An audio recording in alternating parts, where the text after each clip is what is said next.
সংবাদ সবাইকে স্বাগত জানাচ্ছি। আমি ফিরোজ তোহা। শুরুতেই সংবাদ শিরোনাম জানিয়ে দেব এই মুহূর্তে হাতে পাওয়া সর্বশেষ গুরুত্বপূর্ণ আপডেট বাংলা সংবাদ। শুরুতেই থাকছে ছাত্রনেতা ও রাজনৈতিক দলগুলোর সঙ্গে বৈঠক ডেকেছেন ডক্টর ইউনূস। জাতীয় ঐক্য গঠনে ছাত্রনেতা, রাজনৈতিক দল, ধর্মীয় সংগঠনের সঙ্গে বৈঠক ডেকেছেন অন্তর্বর্তী সরকারের প্রধান উপদেষ্টা অধ্যাপক ডক্টর মোহাম্মদ ইউনূস।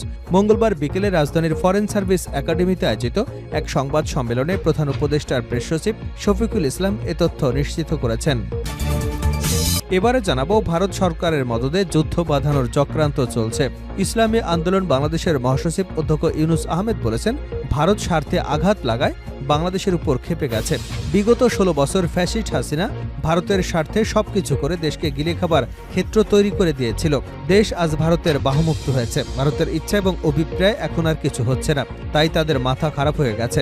ভারত এখন পাড়া দিয়ে যুদ্ধ বাঁধানোর চেষ্টা করছে বলেও উল্লেখ করেন তিনি। জানাবো, জনগণ ঐক্যবদ্ধভাবে ভারতীয় আগ্রাসন রুখে দাঁড়াবে। বাংলাদেশকে করদ রাজ্যে পরিণত করবার ভারতীয় ষড়যন্ত্র কখনো সফল হবে না বলে মন্তব্য করেছে আমার বাংলাদেশ পার্টি। দলটির নেতারা বলছেন, বাংলাদেশের জনগণ ঐক্যবদ্ধভাবে ভারতীয় আগ্রাসনের বিরুদ্ধে দাঁড়াবে। মঙ্গলবার আগরতলায় বাংলাদেশ দূতাবাসে উগ্র হিন্দুত্ববাদীদের হামলার প্রতিবাদে এবি পার্টি আয়োজিত বিক্ষোভ মিছিল পূর্ব সমাবেশে এ মন্তব্য করা হয়। এদিকে আগরতলায় বাংলাদেশ সহকারী হাইকমিশন বন্ধ ঘোষণা। ভারতের ত্রিপুরা রাজ্যের আগরতলায় বাংলাদেশের সহকারী হাইকমিশনে হামলা, ভাঙচুর ও জাতীয় পতাকা নামিয়ে ছিঁড়ে ফেলে হিন্দুত্ববাদী সংগঠনের সমর্থকরা। এতে নিরাপত্তা দিতে ব্যর্থ হয় ভারতের প্রশাসন। এ পরিস্থিতিতে নিরাপত্তাজনিত কারণে কমিশনের কার্যক্রম অনির্দিষ্টকালের জন্য বন্ধ ঘোষণা করেছেন বাংলাদেশ সরকার। এবারে থাকছে, বাংলাদেশে বিভাজন নেই, বিভাজন তৈরি করেছে দিল্লি।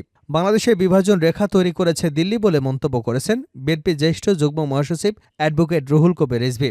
রাজধানীর নয়াপল্টনে বিএনপির কেন্দ্রীয় কার্যালয়ে সংবাদ সম্মেলনে কথা বলেন তিনি। রিজভী বলেন, ভারত নিজের দেশে সংখ্যালঘুদের উপর নির্যাতন চালাচ্ছে, তাদের বাংলাদেশ নিয়ে কথা বলার কোনো অধিকার নেই। বাংলাদেশে কোনো বিভাজন নেই, বিভাজনের রেখা তৈরি করেছে দিল্লি। এবং সর্বশেষ জানাবো আন্তর্জাতিক সংবাদ। তাজমহলকে বোমা মেরে উড়িয়ে দেবার হুমকি। ভারতের আগ্রায় সম্রাট শাহজাহানের গড়া অমূল্য নিদর্শন তাজমহলকে বোমা মেরে উড়িয়ে দেবার হুমকি দেওয়া হয়েছে, এমনটাই জানিয়েছে ভারতের পুলিশ। মঙ্গলবার আগ্রার উত্তরপ্রদেশের রাজ্য পর্যটনে আঞ্চলিক অফিসের ইমেইলে এমন হুমকি আসার পর তাজমহলের ভেতরে ব্যাপক তল্লাশি চালিয়েছে পুলিশ এবং অন্যান্য নিরাপত্তারক্ষীরা। তাজমহলের নিরাপত্তার দায়িত্বে থাকা অতিরিক্ত পুলিশ কমিশনার সাইদ আবির আহমেদ সংবাদ সংস্থা পিটিআইকে জানান, হুমকি পাবার পর সেখানে একটি বোমা নিষ্ক্রিয়ণ স্কোয়াড, একটি ডগ স্কোয়াড এবং নিরাপত্তা বাহিনীর সদস্যদের পাঠানো হয়েছিল। তবে সেখানে সন্দেহভাজন কিছুই পাওয়া যায়নি। এতক্ষণ শিরোনাম শুনছিলেন, এবার বিস্তারিত। প্রিয় দর্শক, আপনি যদি এই চ্যানেলে নতুন হয়ে থাকেন, ভিডিওটি দেখতে দেখতে চ্যানেলটি সাবস্ক্রাইব করে আমাদের সঙ্গে থাকুন। আর এই ভিডিও সম্পর্কে আপনি আপনার মূল্যবান মতামতটি কমেন্ট বক্সে জানিয়ে দিন। আর হ্যাঁ প্রিয় দর্শক, জানিয়ে দিন ভিডিওটি কোথা থেকে দেখছেন। ছাত্রনেতা এবং রাজনৈতিক দলগুলোর সঙ্গে বৈঠক ডেকেছেন ডক্টর মোহাম্মদ ইউনূস। জাতীয় ঐক্য গঠনে ছাত্রনেতা, রাজনৈতিক দল এবং ধর্মীয় সংগঠনের সঙ্গে বৈঠক ডেকেছেন অন্তর্বর্তী সরকারের প্রধান উপদেষ্টা অধ্যাপক ডক্টর মোহাম্মদ ইউনূস। বিকেলে রাজধানীর ফরেন সার্ভিস একাডেমিতে আয়োজিত এক সংবাদ সম্মেলনে প্রধান উপদেষ্টার প্রেস সচিব শফিকুল ইসলাম এ তথ্য জানিয়েছেন। তিনি বলেন, জাতীয় ঐক্যের লক্ষ্যে প্রধান উপদেষ্টা আজ সন্ধ্যায় আমাদের ছাত্রনেতা আগামীকাল সব রাজনৈতিক দলগুলো এবং পরদিন ধর্মীয় সংগঠনগুলোর সঙ্গে সংলাপে বসবেন। ইন্ডিয়ান মিডিয়া বাংলাদেশ নিয়ে মিস ইনফরমেশন ছড়াচ্ছে উল্লেখ করে এ সময় শফিকুল ইসলাম বলেন, আমাদের ইমেজ নষ্ট হচ্ছে। এই ভয়াবহ তথ্য সন্ত্রাসের বিরুদ্ধে গণমাধ্যমকে দাঁড়াতে হবে, সেই সঙ্গে ঐক্য ধরে রেখে এই অপপ্রচারের বিরুদ্ধে সোচ্চার হতে হবে। ভারত সরকারের মদদে যুদ্ধ বাঁধানোর চক্রান্ত চলছে ইসলামী আন্দোলন। ইসলামী আন্দোলন বাংলাদেশের মহাসচিব অধ্যক্ষ ইউনূস আহমেদ বলেছেন, ভারত স্বার্থে আঘাত লাগায় বাংলাদেশের উপর ক্ষেপে গেছে। বিগত ১৬ বছর ফ্যাসিস্ট হাসিনা ভারতের স্বার্থে সবকিছু করে দেশকে গিলে খাওয়ার ক্ষেত্র তৈরি করে দিয়েছিল। দেশ আজ ভারতের বাহুমুক্ত হয়েছে। ভারতের ইচ্ছা এবং অভিপ্রায় এখন আর কিছু হচ্ছে না, তাই তাদের মাথা খারাপ হয়ে গেছে। ভারত এখন পায়ে পাড়া দিয়ে যুদ্ধ বাঁধানোর চেষ্টা করছে উল্লেখ করে তিনি বলেন, উগ্রবাদী ইসকনকে দিয়ে সরকারি আইনজীবীকে হত্যা করে সাম্প্রদায়িক দাঙ্গার চেষ্টা ব্যর্থ হওয়ায় ভারত এখন বাংলাদেশের বিরুদ্ধে বিভিন্নভাবে উস্কানি দিচ্ছে। ভারতের বিভিন্ন হাইকমিশন, উপ হাইকমিশনে হামলা এবং পতাকা ছেড়ে অসভ্যতার পরিচয় দিয়েছে।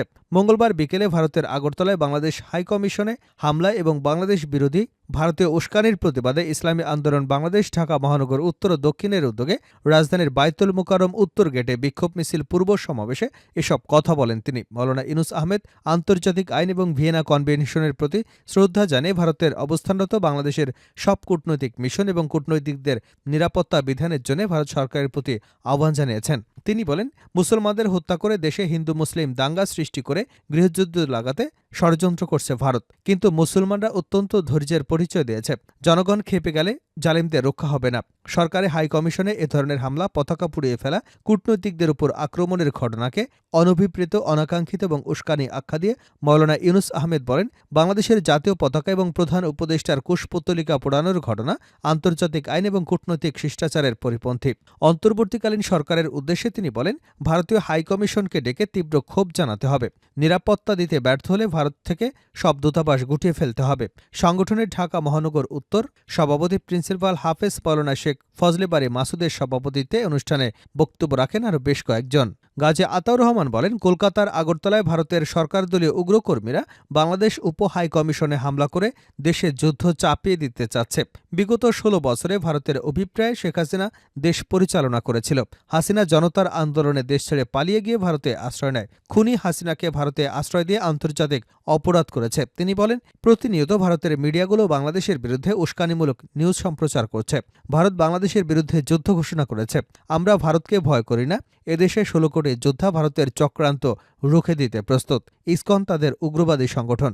ভারতের মদদে ইসকন নেতা চিন্ময় দাস বাংলাদেশের বিরুদ্ধে চক্রান্তে লিপ্ত।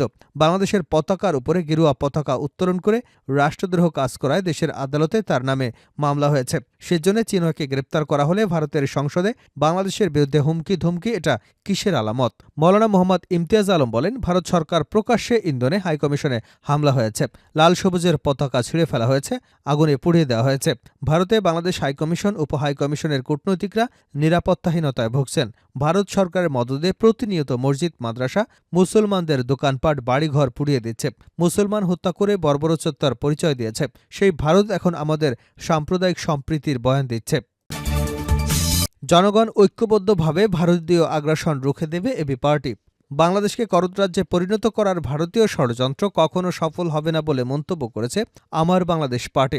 দলটির নেতারা বলেছেন, বাংলাদেশের জনগণ ঐক্যবদ্ধভাবে ভারতীয় আগ্রাসনের বিরুদ্ধে দাঁড়াবে। মঙ্গলবার আগরতলায় বাংলাদেশ দূতাবাসে উগ্র হিন্দুত্ববাদীদের হামলার প্রতিবাদে এবি পার্টি আয়োজিত বিক্ষোভ মিছিল পূর্ব সমাবেশে এ মন্তব্য করা হয়। সমাবেশে প্রধান অতিথি হিসেবে বক্তব্য দেন দলের যুগ্ম আহ্বায়ক এবিএম নাজমুল হক। এবিএম নাজমুল হক বলেন, বাংলাদেশ দূতাবাসে হামলার মাধ্যমে ভারত তাদের আসল চরিত্র প্রকাশ করেছে। তারা আমাদের দীর্ঘকালের সাম্প্রদায়িক সম্প্রীতির ঐতিহ্য ধ্বংসের ষড়যন্ত্রে লিপ্ত। বাংলাদেশের মানুষ তাদের এই ষড়যন্ত্র বাস্তবায়ন করতে দেবে না। আগরতলার বাংলাদেশ সহকারী হাইকমিশন বন্ধ ঘোষণা। ভারতের ত্রিপুরা রাজ্যের আগরতলায় বাংলাদেশের সহকারী হাইকমিশনে হামলা, ভাঙচুর এবং জাতীয় পতাকা নামিয়ে ছিঁড়ে ফেলা হিন্দুত্ববাদী সংগঠনের সমর্থকরা। এতে নিরাপত্তা দিতে ব্যর্থ হয় ভারতের প্রশাসন। এই পরিস্থিতিতে নিরাপত্তাজনিত কারণে কমিশনের কার্যক্রম অনির্দিষ্টকালের জন্য বন্ধ ঘোষণা করেছে বাংলাদেশ সরকার। মঙ্গলবার বাংলাদেশ সহকারী হাইকমিশনের প্রথম সচিব এবং দূতালয় প্রধান মোহাম্মদ আলী আমিন এ ঘোষণা দেন। তার স্বাক্ষরিত বিজ্ঞপ্তিতে বলা হয়, নিরাপত্তাজনিত অবস্থার প্রেক্ষাপটে পরবর্তী নির্দেশ না দেওয়া পর্যন্ত বাংলাদেশ সহকারী হাইকমিশন আগরতলার সব প্রকার ভিসা, কনসুলার সেবা কার্যক্রম বন্ধ থাকবে। এদিকে তাৎক্ষণিক বাংলাদেশ সহকারী হাইকমিশনের কার্যালয়ে নিরাপত্তা দিতে ব্যর্থ হলেও পরে জাতীয় পতাকায় আগুন দেবার ঘটনায় ৩ জন পুলিশ কর্মকর্তাকে বরখাস্ত করেছে ভারতীয় কর্তৃপক্ষ। সেই সঙ্গে হামলায় জড়িত থাকার সন্দেহে ৭ জনকে গ্রেপ্তার করা হয়েছে।